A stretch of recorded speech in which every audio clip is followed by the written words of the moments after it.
Энэ иргэн дэлхийн хамгийн сайхан ажил хэмээх тэмцээнд төрүүлсэн ялагч мэт харагдана.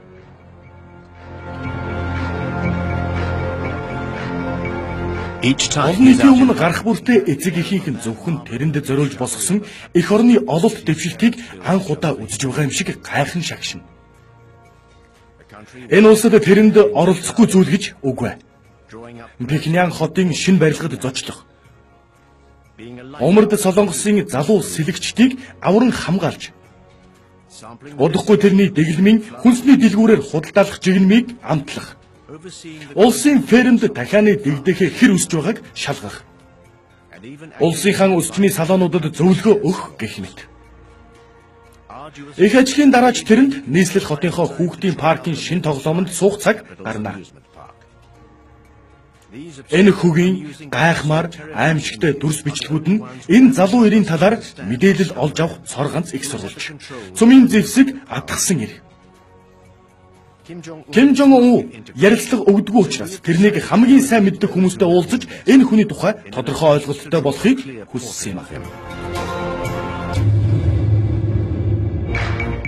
Ким Жон Ун зөвшөөрлгүй намтар Антони Дуфорийн кино.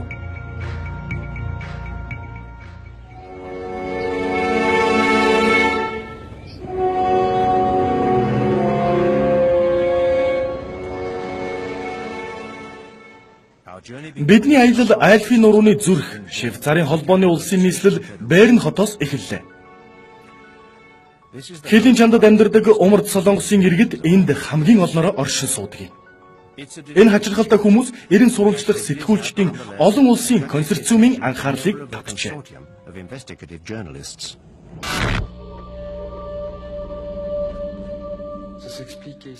Түүхийн үднэс тайлбарлаж болно. Швейцар бол дундын баримтлагч орн юм.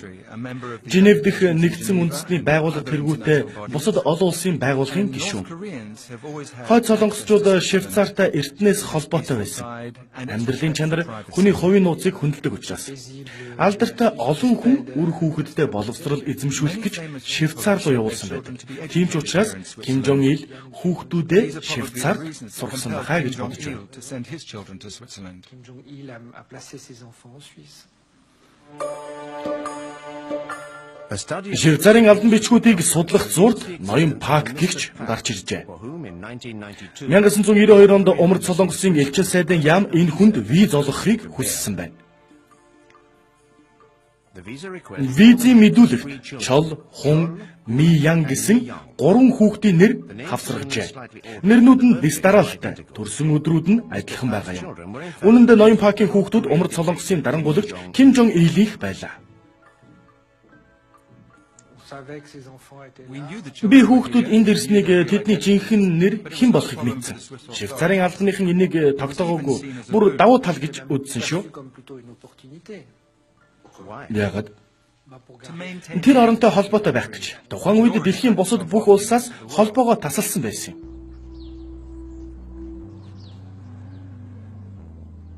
Энэ хачирхалтай гэр бүл Берн хотын орон сууцны хорооллын зах дах элчин сайдын яамд жил амьдарчээ. Ууган хүү Чол нь ойролцоох олон улсын сургуульд бизнесмен, улс төрчдийн хүүхдүүдтэй хамт суралцах болов.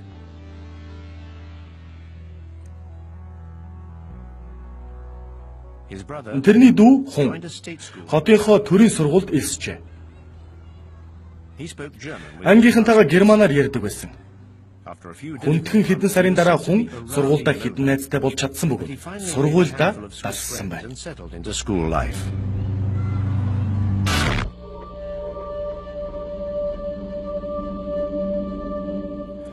Хөвгүүдийн сурлагын амжилт хэв юм байсан.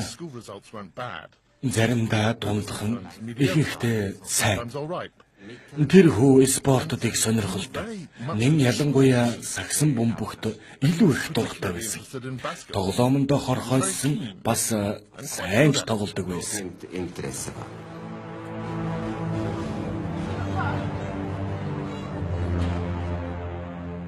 Энэ үед Пакийн гэр бүл сургуультай ойрхон орон сууцанд нүүж оржээ.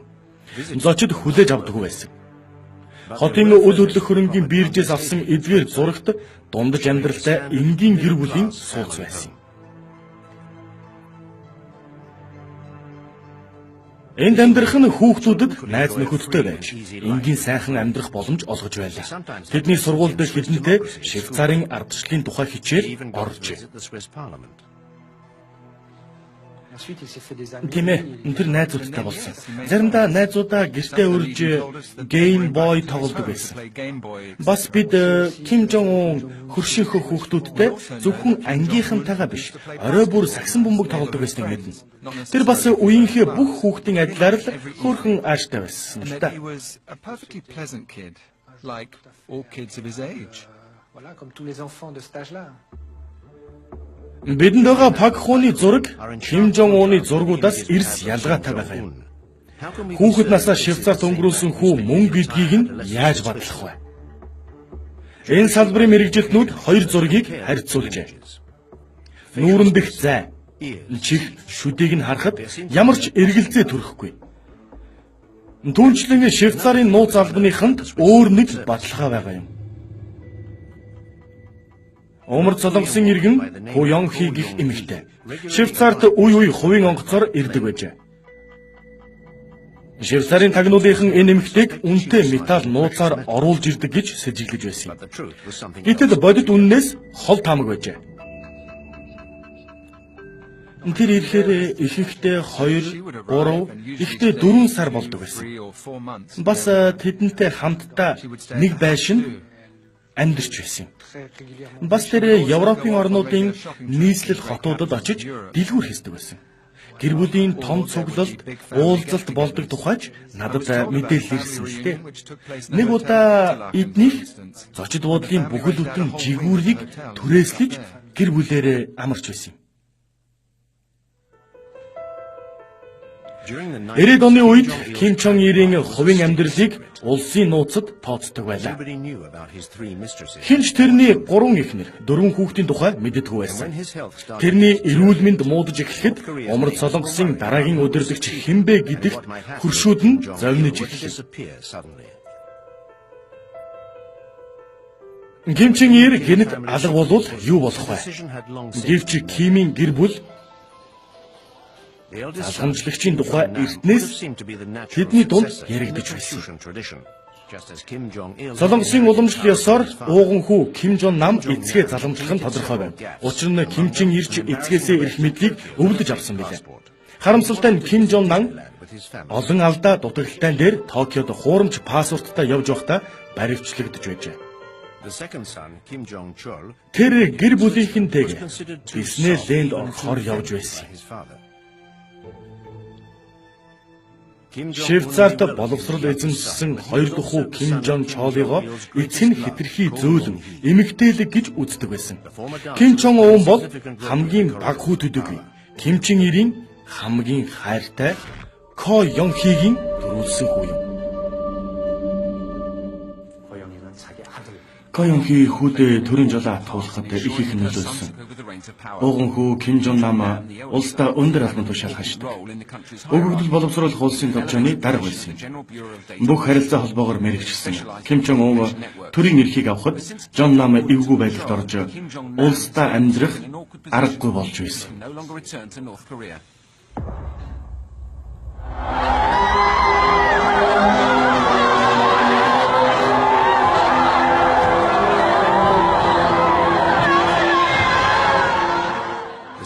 Хоёрын 11 оны 12 дугаар сарын 17-нд Умар Солонгос тэр хаяараа гашуудлаа. 21-р лууны гялалтсан хүү Ким Чин Ир хэдхэн хоногийн өмнө таалал төгссөн байна. Үзэл сурталын машин оршуулгын ажлыг ингэж зохиожээ. Оршуулгын ёслол мөн отгон хүү угсаа заламжлалыг эхлүүлсэн. Умар Солонгос төдийгүй дэлхий дахин хүүг халаа авна гэдгийг жилийн өмнө мэдсэн байлаа. Виктор Ча үндэсний аюулгүй байдлын зөвлөлийн тэргүүн асан. Ким Чин Ир удирдагч болохоос өмнө нэгэн удаан бараг 10 жил төрийн өндөр дээд албан тушаал хашсан байдаг. Ким Чон Ун миний бодлоор гинтэл гарч ирсэн. Үзэл сурталын машин л тэрнийг олон жилийн өмнөөс бэлтгэж байсан мэтээр үлгэр зохиож байна. Гэхдээ үнэндээ тийм биш. Эцэг нь анх удаа цус харах үед л ээлж халааны талаар анх бодож эхэлцгээсэн. Тэгээд л гинэд нас барсан учраас залуу өдөрдөгч энэ бүхэнд бэлэн биш байсан. Дэрнийг дараагийн өдөрдөгч болгоно гэсэн төлөвлөгөө байсан ч 5-аас 10 жилийн дараа гэж төлөвлөж байсан байх. Энэ нь илэрхий байсан. Оршуулга бие авч яваа байдал зэргээс нь шоконд орчихсон. Энэ бүхэнд бэлэн биш байгаа нь л харагдсан.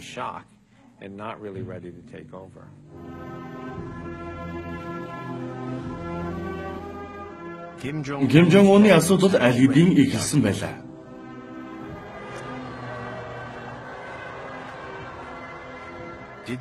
Эцгийнх нь авсны дэргэд яваа хөгшин генералууд залуу өдөрдөгчийг хэрхэн үнэлсэн бол?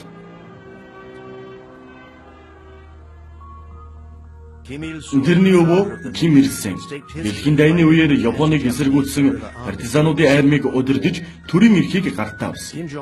Харин Ким Чен Ир эцгийнхээ дэргэд 15 жил улсын удирдах алба хашсан. Тэгээд 50 гаруй наснда төрийн эрхийг авсан юм.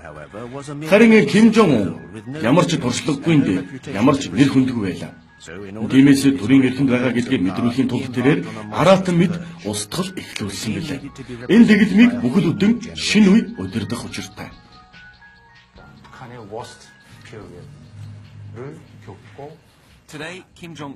Өнөөдөр Ким Жонг Ун бага насандаа аимшигт өлсгөлөнд нэрвэгдсэн хүмүүстэй холбогдох хэрэгтэй. Учир нь өмнөх хоёр дэглэмийн үеийн элитүүд өдөртөгч нартай холбогдоход их төвхтэй л дөө. Ашиг сонирхлын зөрүүтэй энэ дэглэмийг тэр айдсаар дамжуулан удирдах байна. Зөвхөн айдсаар дамжуулан удирдах байгаа. Миний бодлоор гол асуудал нь дотор байгаа. Учир нь нэг илэрхий зүйл юу вэ гэхээр Ким Жонг Ун төрийн эрхэнд гарсны дараа тэр бизнесийн удирдлагад улс төрийн хүчин, цэрэг айрам зэрэг аавынхаа үүсгэсэн цэрэг айрам төвтэй бодлогыг нам төвтэй болгосон. Ингэж нам айрам хоёрыг тэнцвэржүүлсэн гэхэд болно. Эцгийнх нь оршуулгын ёслолын үеэр Ким Жонг Уны хойно алхаж явсан генералууд одоо бүгд байх. Хэн ч үлдээгүй. Тэр л энэ бүлгийг арчиж хаяад шинийг байгуулсан гэдгийг тодорхой юм.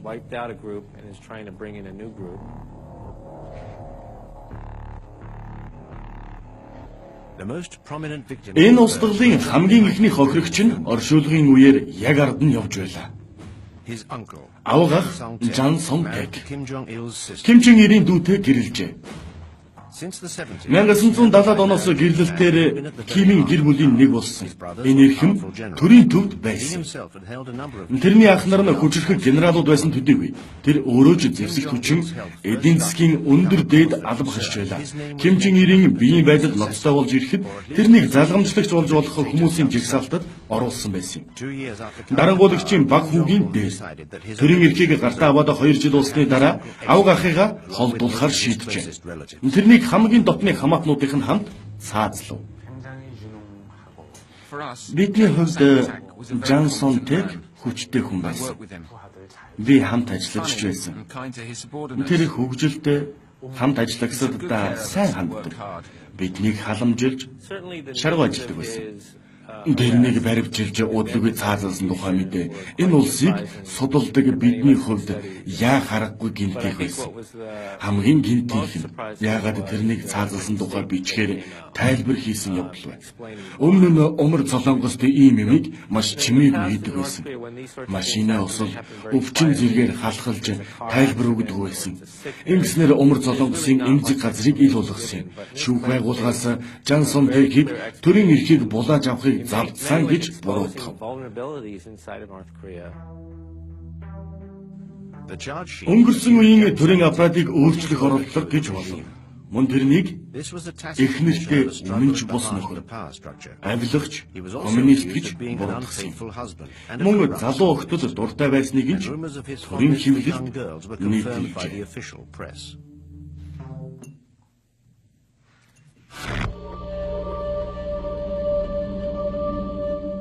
Ким Ён Сон багш 이것이 상징하는 것은 Жансон Дэкийг нийтэд ил заазсан нь дэлхийн хувьд ихээхэн аюултай. Умард Солонгос бол их ёслон шилтэй улс. Бисээ хүндлэн ялангуяа төрөл төрөх ёстой. Өөрийн ав гарахыг хөнөөнө гэдэг Ким Жон Уныг гэсэн ард түмний үнэнч байдал нөлөөлсөн. Эрх мэдэлд нь ч аюултай. Миний бодлоор умардын удирдагчид одоо Ким Жон Уныг төдийлөн хүндлэхгүй.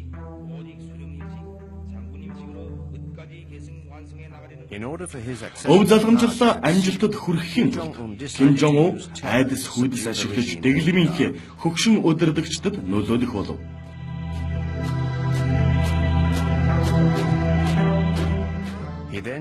Дараа нь тэр бүх чухал албан тушаалуудад мөн өөрийнхөө дэргэд үнэнч байдлаа харуулж чадсан хүмүүсийг тавьжээ.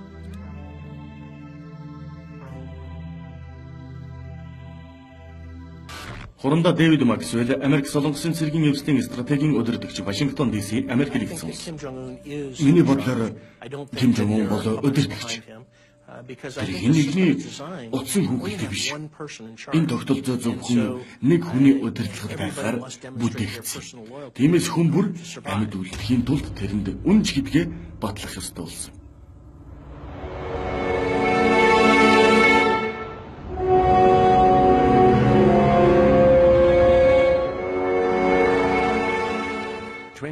Өмнөд Солонгосын нийслэл Сөүл хотод 20 сая хүн амьдардаг.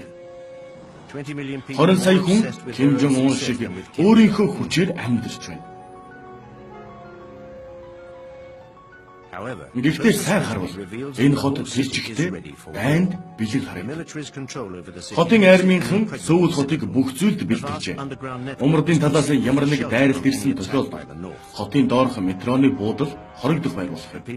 Метроны буудлуудад маш олон тооны угаарын маск байгааг оршин суугчид нь бараг анзаархаа болжээ.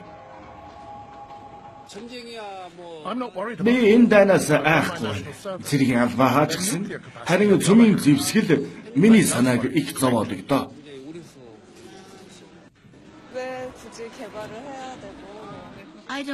Тэр хүн яах гэж цөмийн зэвсэг бүтээснийг ойлгодгүй.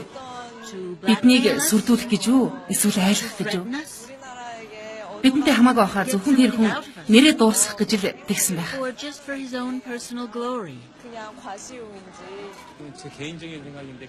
Дайнаас бол айхгүй байна. Цөмийн зэвсэг нь амьд үлдэх арга юм уу да?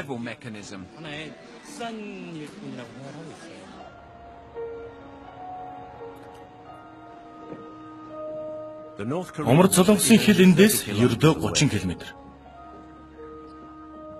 Харин энэ бол хоёр улсын дундах цэрэг зэвсэггүй бүс бөгөөд 2 км өргөн энэ бүсийн хоёр талд олон зуун мянган цэргүүд байршижээ. Их бууны сум хүрхүйц газар. Өмнөдийн цэргүүдэд умардын жижиг тосгонууд харагддаг байна. Эцгээсээ ялгаатай нь Ким Жон Un Сөүлийн хувьд хамгийн том аюул зан болсон. Умардын цэргүүдийн байршлыг биечлэн шалгажээ. Ким Жон Уны 90 үе эхлээд бусдаасаа ялгаатай гэдгийг мэдэгдсэн. Тэр Ким Чен Ирээс илүү дайсагнсан байдал үзүүлж байна. Тэрний цэрэг армийн бодлогын хамгийн том илэрлэл нь энэ юм. Бүх зүйл нь ил байдаг. Тэр нуухыг оролдохчгүй. Тэр өмнөд Солонгостой тулгарч болзошгүй нөхцөл байдалд бэлтгэлтэй байхыг чухалчлан онцлон тэмдэглэж байсан. Зэвсэгт хүчнийхээ дайны үеийн бэлэн байдлыг нэмэгдүүлж байгаа нь умард солонгосчуудын оролцож байгаа цэргийн бэлтгэл сургуультаас харагдаж байна. Ким Жон Un умард солонгосын үзэл сурталын машинд аавыгаа нас барахаас жилийн өмнө анх хөл тавьсан. Тэрэнд 4 модтой генерал цал олгосон нь эрх мэдэлд хүрэхийг нь илтгэлж байлаа. Умард Солонгост эрх мэдэл гэдэг цэргийн эрх мэдлийг хэлдэг үлээ. Миний бодлоор тэр ихтэй л 6 сар улсынхаа цэргийн агентд сурсан баг. Тэгээд цолтой улс. Мэдээж тэрний тухай үлгэрт Ким Жон Un чосон хөлгийн сүрлийг төлөвлөсөн. Газар доогуур буужин харавсан гэж ярьдаг. Би харин тэрний цэрэг армийн туршлага хангалттай биш чи албаар үлгэр зохиож байна гэж боддог юм.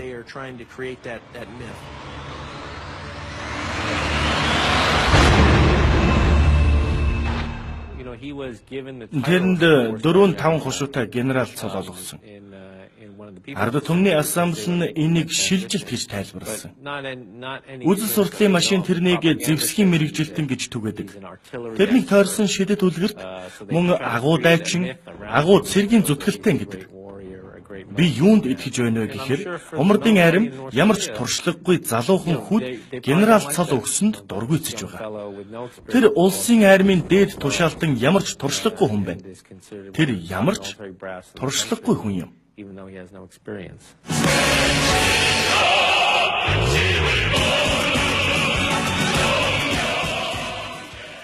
Умар цолонгосын арим 1 сая ирчүүд 6 сая нөөцний дайчдаас бүрддэг. Цэрэг армийн нэгж тасаг бүр өдөр болгон агуу удирдагчдаа талархаж бүхнээ зориулдаг.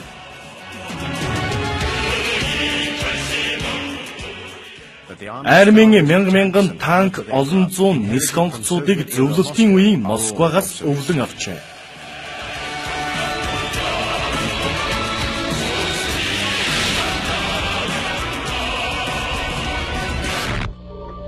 Жозеф Д. Трани элчин сая тагнуулын төв газрын Аз дахь салбарын захирал асан Вашингтон ДС. Пхеньян хэлээсээ 80 миль зэвсэггүйжүүлсэн бүсээс 20 милийн зайд оршдог учраас орчин үеийн дэвшилтэд зэвсэг хэрэггүй. Зөвхөн цэргийн хүч байхад л болно. Алсын зайнаас пуужин харамлаа гэхтэл цаг 30 минутын дотор л гам шиг үүсч болно. Гэхдээ бас нөгөө талтайгаа ажихан зүйл бий. Цүмийн бус баазуудыг нь харъя. Цүмийн бус зэвсгийг нь харъя. Бид хувьдаа гол зорилго нь пуужин цүмийн хөтөлбөрөө гэж үздэг. Бусад чадвар нь юу байна гэхэд сайбер хүч чадал ихтэй. Цаашлбал үе олноор нь хөнөөх зэвсгүүд байна уу? Байна.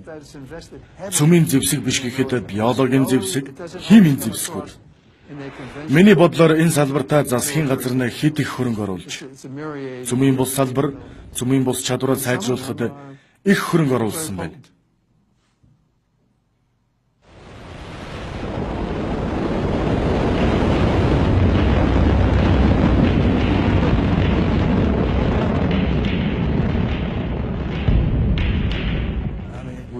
Бид умар золонгосыг харж байх ёстой. Ингүүл үр дүнтэй. Умар золонгос цөмийн зэвсэгтэй шүү дээ. Тэгээд бас хөтөлбөрөө улам боловсронгуй болгож байна. Цөмийн зэвсэг хийхийн тулд уран баяжуулсаар байна. Тэдэнд пуужингийн систем ч бий. Дуршилт хийсэн, эргэлзээгүй чадсан. Тэв дамнаж байгаа онох баллистик пуужинтай. Тэр нь бүр зөөвөрлөх боломжтой. Ингэхээр байны цар хүрээ өргөн гэсэн үг. Тэгэхээр умар золонгосын цөмийн хөтөлбөр, пуужингийн хөтөлбөр амжилттай. Энэ материалуудаа худалдах ажил нь ч цэцэглэж байна.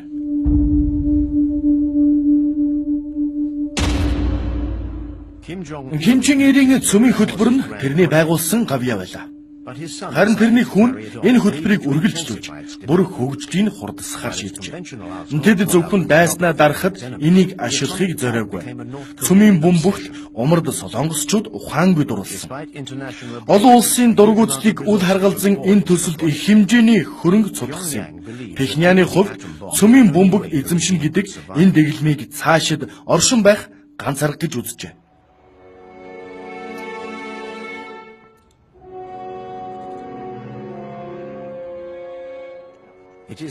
Энэ бүхэн умардын хамгийн том дайсан Америкийн нэгдсэн улсад зориулагджээ.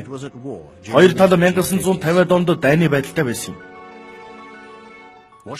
Вашингтон нь супер хүч болон Азийн жижиг улс хоорондоо ямар холбоотой байхыг сайтар ойлгож байлаа.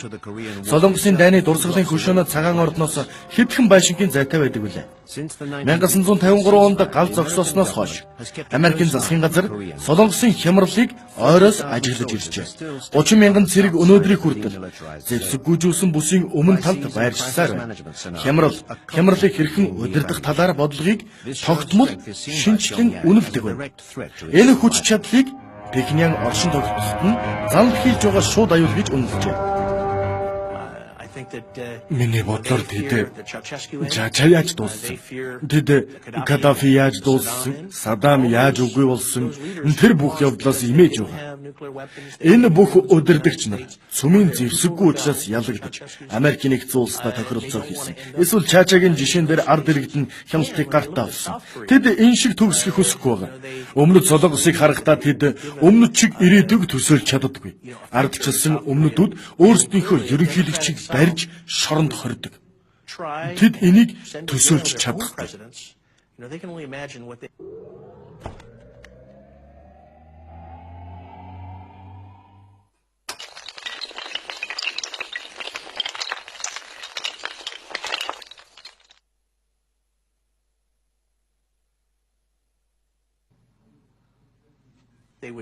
Умар Солонгосын хувьд хүн төрлөختний эсрэг үйлдсэн гэмт хэргийнхээ төлөө хоригдох учиртай гэж бодож байна. Кэт Хьюз Умар Солонгосын үндэсний зөвлөлийн тэргүүн Вашингтон DC-д. Умардын зорилго бол Умардад үүссэн нөхцөл байдлыг ил харах. Ингэснээр дэлхийн ямар ч улс Умард руу халдаж зүрхлэхгүй байх ёстой. Дэлхийн хэвлэлүүд өнөөдөр сонирхолтой асуултыг гаргаж тавиад байна. Умардын пуучин Аляскад хүрэх үү? Калифорнид хүрэх үү гэх мэтээр. Бодит байдал дээр Умард Солонгост өнөөдөр үе олноор нь хөнөөх зэвсгийг дэлхийн хаанч хүргэх бололцоо нь бүрэн байна. Худалдааны компаниар дамжуулж, нисгэгчдэрээ дамжуулж, өндөр боловсролсон далайн тээврийн сүлжээгээр тиймээс Умар Солонгос дэлхийн хаанч хүрч дайралт хийх хүчтэй. Умар Солонгос аль хэдийн цөмийн занхилагч болсон. Түүнчлэн энэ улс дэлхийн хаанч байхгүй цахим дайны хэлтстэй. Жишээлхэд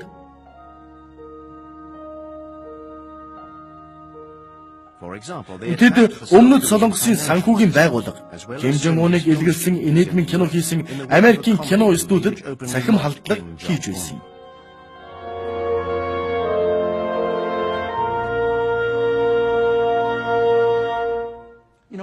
Над шиг олон хүн Умард Солонгостой хэлэлцээр хийж чадсан.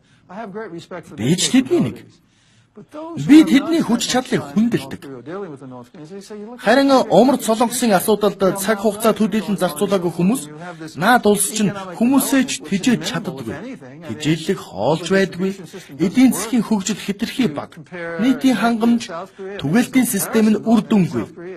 Умардыг өмнөд Солонгостой харьцуулбал өмнөд Солонгосын дотоодын нийт бүтээгдэхүүний хэмжээ нэг хүнд оногдох баялаг зэрэг нь өндөр. 1960-аад онд өндөр түвшинд байснаас хойш Умар Солонгосын эдийн засаг унсаар байгаа гэж хэлдэг. Ингэж ярьдаг. Гэсэн хэдий ч бид тэр улсыг дутуу үнэлж болохгүй. Тэд хүч чадлын уурхайтай. Цөмийн хөтөлбөр нь маш сайн. Хүмүүс өндөр хүчин чадалтай хоригдуур байхгүй учраас уран баяжуулж зэвсэг хийж чадахгүй гэдэг. Гэтэл тэд чадсан. Буужин хөргөх систем тэд мэдээж чадсан. Цахим халдлага. Тийм ээ, тэд чадсан. Тэд оюун ухаанаа интернетийн системд ч хамдуулсан. Ард түмэн нь сайбер технологид анхаарч байна. Шаардлагатай тоног хэрэгсэл, хэрхэн үйлдвэрлэх тухай мэдлэг. Цаашлбал тэд нэг зориулсан юм маш сайн хийж чаддаг. Умард Солонгос хүч чадлаа сайжруулахад бүх оюун ухаанаа зориулж их хэмжээний хөрөнгө хайж байхад бид яаж хүндлэхгүй байж болох вэ? Энэ бол зайлшгүй зүйл.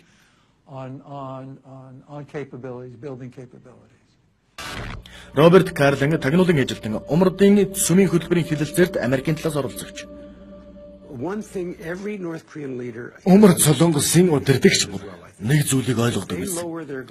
Өнөөгийн удирдагч сайтар ухамсарласан гэж би бодож байна. Хэрвээ тэд хүчээ сулруулбал Умард Солонгос улсыг дэлхийн том хүчнүүд түүхийн явцад хуучирсан тавилах шиг хандах болно гэдгийг тэд бүгд мэдэрдэг. Тэднийг үл хүндэт гэж үл тоож авч хэлэлцэхгүй. Тэдэнд анхаарал хандуулах шалтгаангүй болно. Тиймээс удирдагчид нь өөрсдөө тоолох зүйлийг л хийж ирсэн. Хүмүүсээ газрын зураг дээрх хард цэг гэж хардаггүй. Бид тэгж харуулах дуртай. Гэтэл энэ бол яг одоо эд боловсрч байгаа. Бүтлгүйтэдгүй 20 сая хүнтэй улс орн юм. Энэ улс яаж игээд оршин тогтносоор байх бөгөөд зүүн өмнөд Азад оргиодог хүчин хിവэр байна. Гэвч үнэнхээр биелэхэд амаргүй зорилт.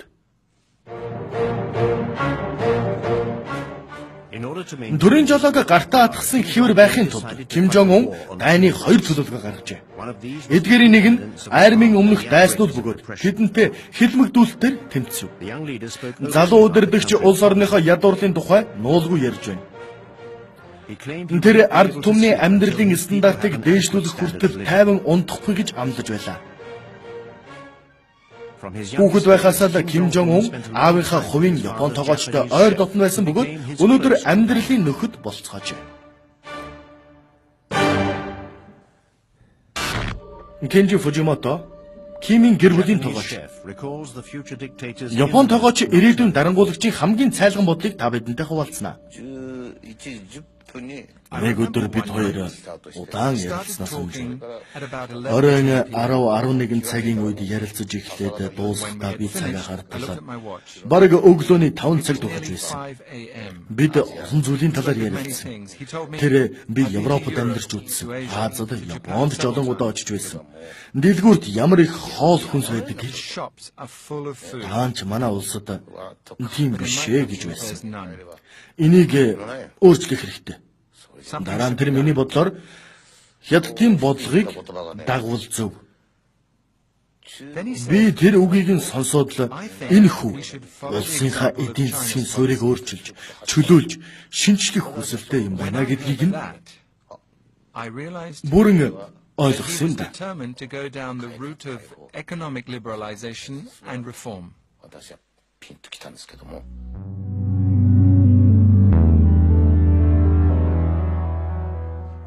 Өдөр бүр үзэл сурталын машин Ким Жон Ун умар солонгосын хөдөө аж ахуй, эдийн засагт ихээхэн анхаарал хандуулж байгааг ард түмэндээ таниулж байдаг.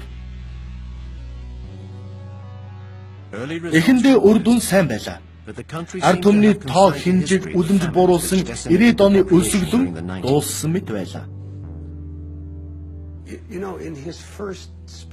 Одоо санахад 2012 оны 4-р сард тэр ард түмэндээ хандаж анх удаа үг хэлэхэд нь тэрний хамгийн гол зорилгоудын нэг нь ард түмэнд бас дэлхийд дахинд шинэ умард солонгосыг танилцуулахыг хүсэж байгаа нь надад харагдсан.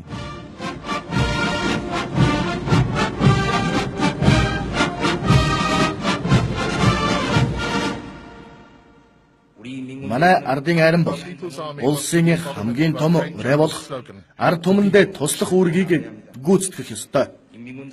Ардын армийн цэрэг, офицерууд ард түмнийхээ төлөө өөрийн гэр бүлдээ зориулахаас ч илүү хүч чадлаа зориулах учиртай. Манай ард түмэн энэ дэлхийн хамгийн сайхан хүмүүс. Тэд итгэл үнэмшилтэйгээр намаа дэмжиж, олон хүнд сорилттой тулгарч байсан. Миний ард түмэн дахиад хизээч бүсээ чангалах ёсгүй. Ард түмэн социализмын баялагаас бүрэн хүртэх хэрэгтэй.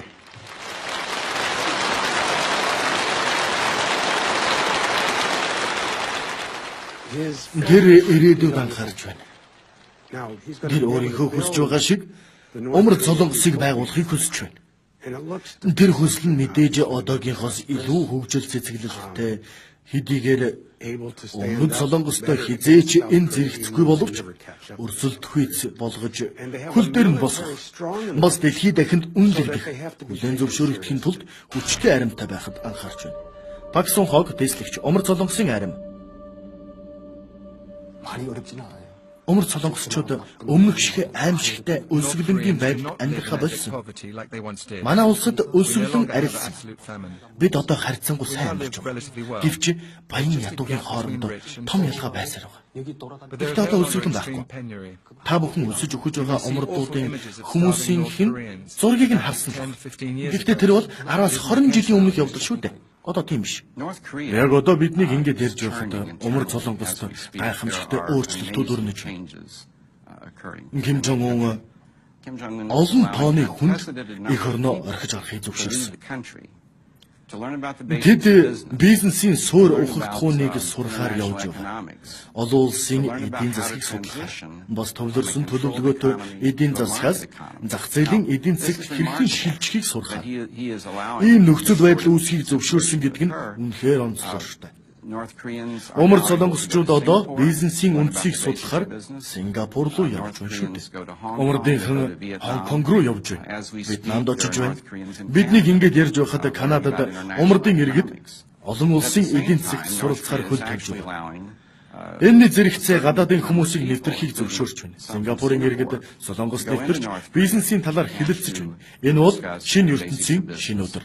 Дэнч учраас ямар ч утгатай, ямар ч үр дагавар гарах талаар яг одоо тодорхойлоход илт байгаа юм.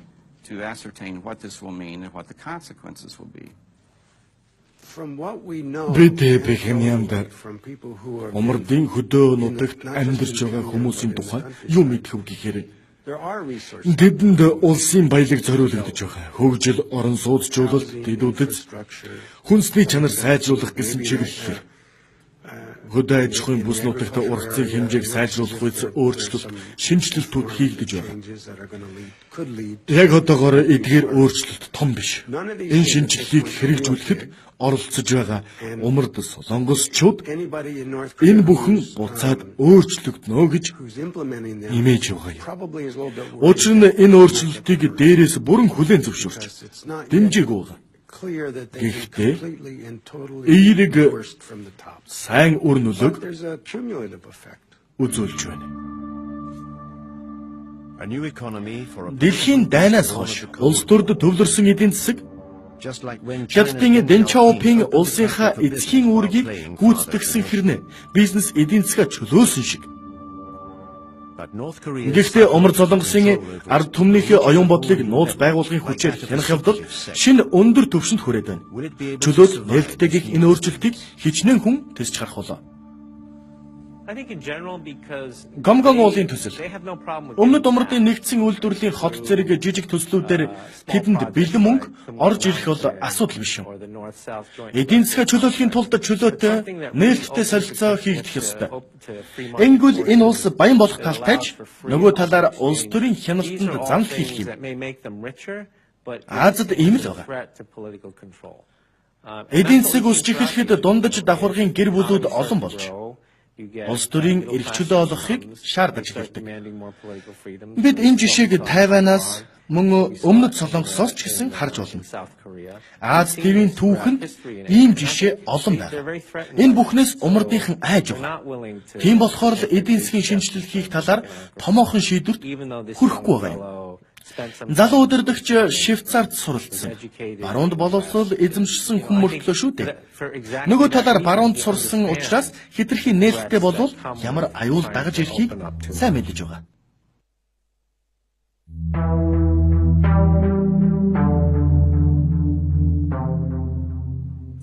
Ким Жон Уны амьд үлдэх арга.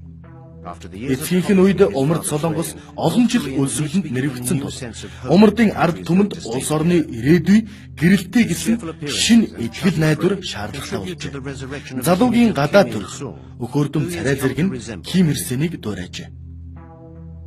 Умард солонгост гудамжинд яваад жаахан хүүхэд ч гэсэн Ким Ир Сенийг хайрладаг. Тэр агуу удирдагч байсан. Тэрний цаг үед хүмүүс хангалттай сайн иддэг, бас ядуу биш байсан. Ким Чен Ирийн үед л манай улс ядуурсан. Тийм болохоор Ким Жон Un Аавтайгаа адилгүй. Харин хүн бүхний хайрладаг өвөөтгөө адилхан гэдгийг харуулахыг хичээдэг. Тийм болохоор л тэр одоо өвөөтгөө их адилхан болсон. Өвөг эцэг Ким Ир Сен нь Умард солонгос улсын үүсгэн байгуулагч бөгөөд өнөөдөр ч тус улсын мөнхийн ерөнхийлөгч гэсэн тодтголтой билээ. Тэрний цаг үед Кремлийн хязгааргүй тусламжийн ачаа Умард солонгосын бүтээн байгуулалт өмнөдөөс дөрүүлж явжээ. Харамсалтай нь зөвлөлт холбоот улс задрахад Бэхнямд ч байдал өөрчлөгдсөн. Эдийн засаг нуран унсан тул Ким Чен Ирийн үед тус улсад өлсгөл нүүрлсэн.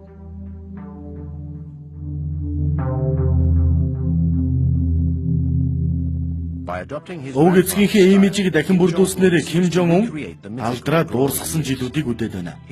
Тэр өнгөрсөн үеийн суу алдрыг өнөөдрийн шинэ үеийнхэнтэй холбохыг хүсжээ. Харанхуй хүнд өдрүүд ардулдаж дэлхийн эдийн засгаас суралцуулахаар хүмүүсээ илгээлээ. Шинэ үеийнхэн удирдагчаа өөрсдийнхөө харж байна. Удирдагч сагсан бөмбөг тоглодог. Бокст дуртай, үзэл суртлын машины томруулдаг шилний өмнө хүртэл ард олонтойгоо байх дуртай удирдагч. Гэтэл Ким Чен Ир ард түмэнтэйгээ гар барихыг ч хүсдэггүй байжээ. Миний хувьд говийн олон зан чанар нь тэрэнд ааваасаа өөр байхад нь тусалж байна. Ааваасаа илүү нээлттэй. Ядчил хүмүүсийн өмнө нээлттэй байдаг. Ард түмний хувьд тэдний дунд ордог илүү чөлөөтэй бас нэг гайхалтай зүйл нь миний хувьд үнэндээ нэлээд хэд юм байна. Нэг жишээ татъя. Тэр ашиглалтанд шинээр орсон орон сууцанд очсон юм. Гэрийн эзэд удирдагч ээлдгээр урьж оруулахад тэр хүмүүстэй хамт газар шалан дээр суусан. Эхнэр нь ч бас дэрэгдэн суугаад харахад бүх солонгос хүний их юм шиг санагддаг. Жишээлхэд Ким Чен Ир ийм зүйл хийнэ гэж төсөөлж чадахгүй. Харин Ким Ир-сен бол ингэх байсан. Ингэх боломжтой. Дараагийнх нь Ким Жон Ун армийнхаа нэг зэгт биечлэн очсон явдал. Эмэгтэйчүүдийн армийн нэг жид очоод явахынхаа өмнө тэр ангийнхантайгаа нэгдсэн зураг авахуулаа зогсохгүй. Ангийн гишүүн залуу бүсгүйчүүд бүртээ хамт зураг авахуулж байсан. Яг л рокот шиг. Хүүхнүүд тэрнийг сугадаад зураг авахуулж байсан. Миний сэтгэл үнэхээр их хөдөлсөн. Ийм зүйл өмнө нь болж байсан гэж төсөөлж чадахгүй. Төсөөлөх аргагүй нэг зүйл нь Ким Чен Ирийн дуу хоолойг сонсох байлаа. Тэрний цаг үед үзэл суртлын машин хүртэл дуугүй дүрс бичлэг зургуудыг телевизээр цацдаг байжээ. Ким Чен Ир ярьж чаддаггүй байсан.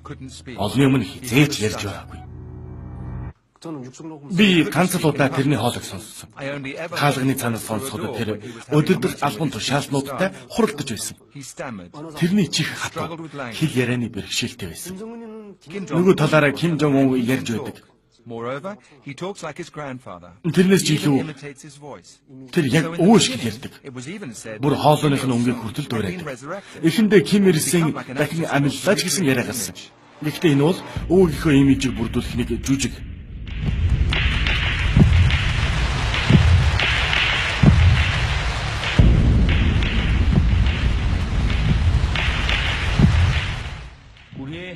Манай цөмийн хүчин чадал бол улс орныхоо тусгаар тогтносон байдлыг хамгаалах арга хэрэгсэл юм. Ингэснээр улс төрд тайван байдал ард иргэдэд аз жаргал авчирдаг.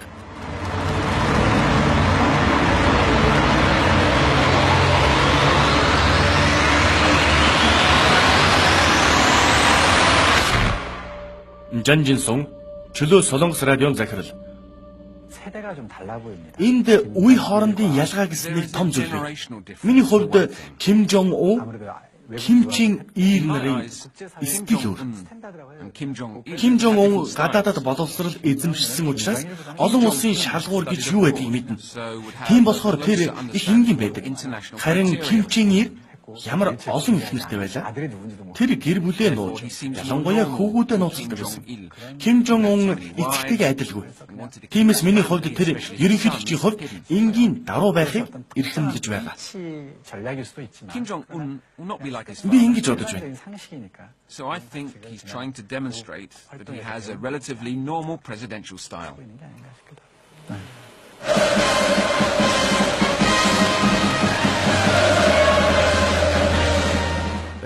Ийм баялаг түүхтэй гэр бүлийн хүү яаж энгийн номхон байх вэ? Ким Жон Ун гэр бүлийнх нь их л санаа зовдөг байсан ил тод байдлыг эрхмэлдэг. Тэр өөрийн цаг үеийн эхнээс л эхнэрээ ил харуулж ирсэн. Эхнэр нь нөхрийнхөө олон удаагийн айлчлал дагалдав. Энэ айлчлалуудын явцад бүсгүй тансаг зэрэглэлийн гоо сайхны бүтээгдэхүүн дуртай ил болсон билээ. Оморд Солонгос түүхэндээ анх удаа тэргүүн хадагтаатай боллоо. Үргэлж инээмсэглэдэг энэ бүсгүй орчин цаг олон талд байдлын бэлэг тэмдэг болжээ. Харин Ким Чен Ирийн хувьд маш олон нууц хадагтай нартай байсан юм. Тэднийхээ олонхын дэглэмийн урлаг соёлын дивизээс сонгодог байжээ. Энэ дивиз нь эрхэм хайрт удирдагч нартаа зориулан тоглодог байлаа. Ким Жон Уны эхнэрийнх нь адилаар энэ салбараас төржээ. Өөрөөр хэлбэл Ким Жон Ун өөрийн сонголтоо хийж эхлэх үе.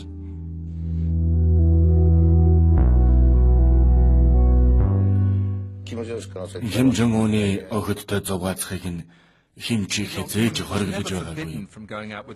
Гэхдээ тэр ийм зүйлийг зөвхөн л сонирхоогүй. Тэр зөвхөн спорт сонирхдаг байсан. Үргэлж сагсан бөмбөг тоглоно. Нэг өдөр л миний санаа амарсан.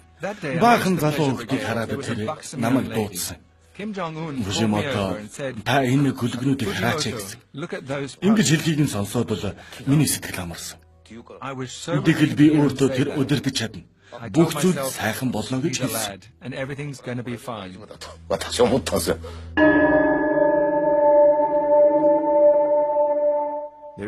Энэ дэглэм онцгой анхаарч чухалд тооцож байгаа өөр нэг эмэгтэй бий. Ким Жон Уны дэргэд оршуулгын үеэр нэгэн залуу эмэгтэй зогссон. Үзэл сурталын машин энэ залуу бүсгүй хинбэ гэдгийг огт тайлбарлаагүй. Энэ бол дарангуулагчийн хамгийн бага дүү Ким Оо Жон.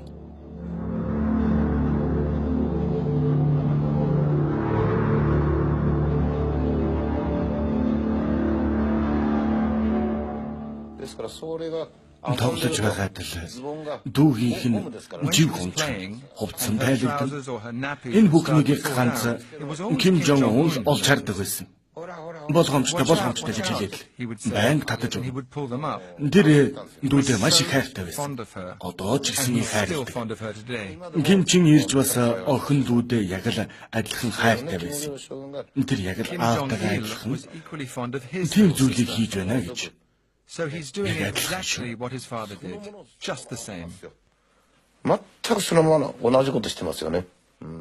What's interesting is Хамгийн сонирхолтой нь Ким Жон Ун хүчтэй эмэгтэйчүүдээр өөрийгөө хүрээлүүлж байна.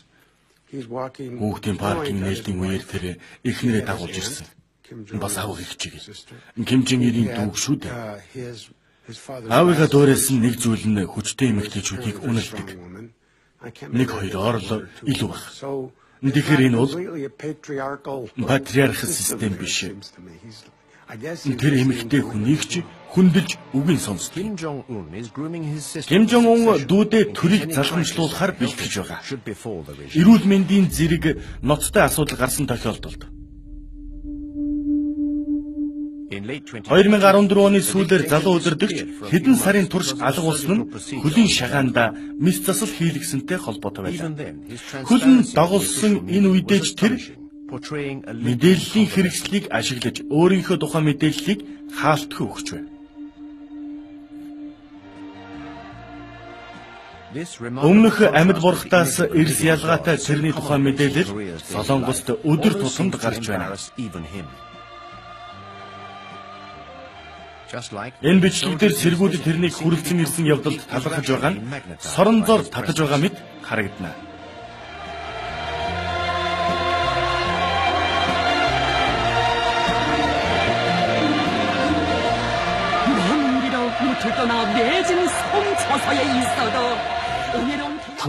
There's nothing special about Энэ дүр сүжлийг хараад гайхах юм perfectly байна. normal. Here in North Korea, Энэ зүйл. Kim Jong-un is like Jesus. Умар Солонгост Ким Жон Ун Иесус л гэсэн үг. Board a boat by the river. Та Христийн шашинтай байгаад Иесус өмнө нь гарч ирээд завинд суугаад толбол яах вэ?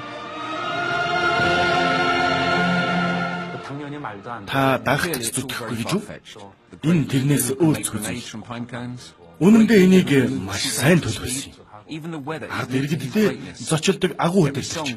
Супер хурдаар цаашилж байгаа агуу удирдагч. Цаг агаарч тэрний тушаалаар хөдлөх мэт. Дуу болгонд тэрнийг магтдаг.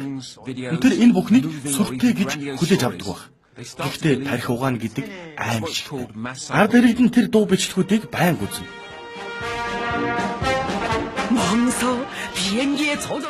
Өмнөд Солонгост төв телевизээр цацагдсан энэ дүр сүжиг дарангуулагчид шинэ нисгэгчид хичээл зааж өгөх хэмээн тайлбарлажээ.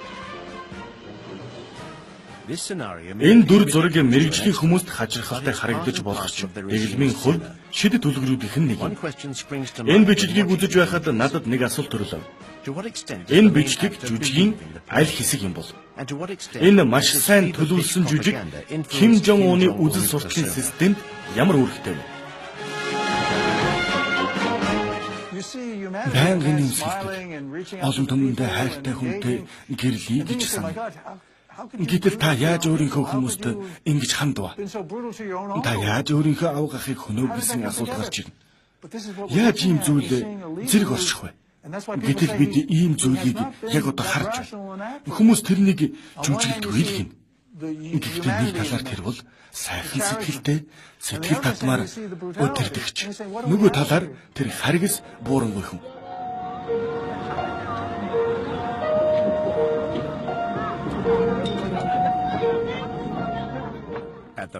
Хоёр солонгосын хэлийн заагдах энэ газрыг жуулчид олноор зорж ирдэг байна. Өмнөд Солонгосын гэр бүлүүд Нямгаргийн амралтаараа энд ирж хоёр улсыг заагалсан энэ өргөн уудам талыг харахаар ирдэг.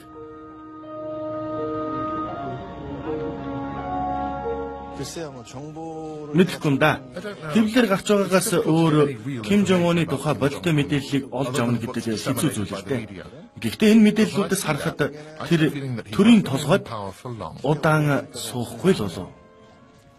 Герман улс хүртэл нэгдсэн. Гэтэл Солонгос жижиг хэрнээ хоёр хуваагдчихдаг.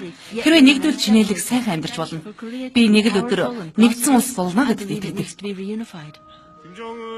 Ким Жон Ун тэр нэлээд дайчаа.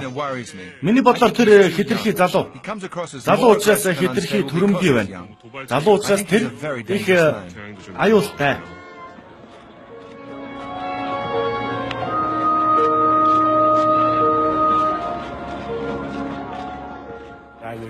Би зэрэг хайранд 32 жил ажиллаж байна. Энэ туршлагаас харвал өмнөд Солонгос, умард Солонгосын армийг ялж чадна. Гэхдээ энэ дайн цус асгаруулсан эмгэнэлтэй өмнөд Солонгост их сүйрэл дагуулна. Энэний зэрэгцээ энэ дайн дэлхийд дахинд хүчтэй нөлөөлнө гэдгийг хэлэх нь зүйтэй.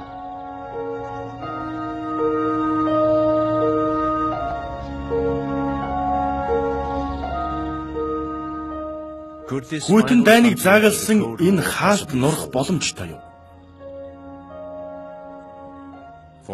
Солонгосчуудын хувьд энэ асуулт аль хэдийн хуучирчээ.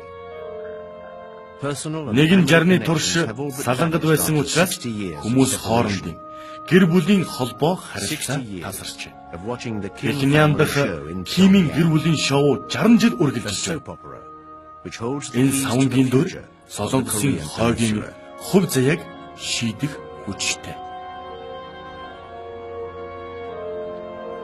Экотлизийн кино гадаад нэвтрүүлгийн алба 2016 он.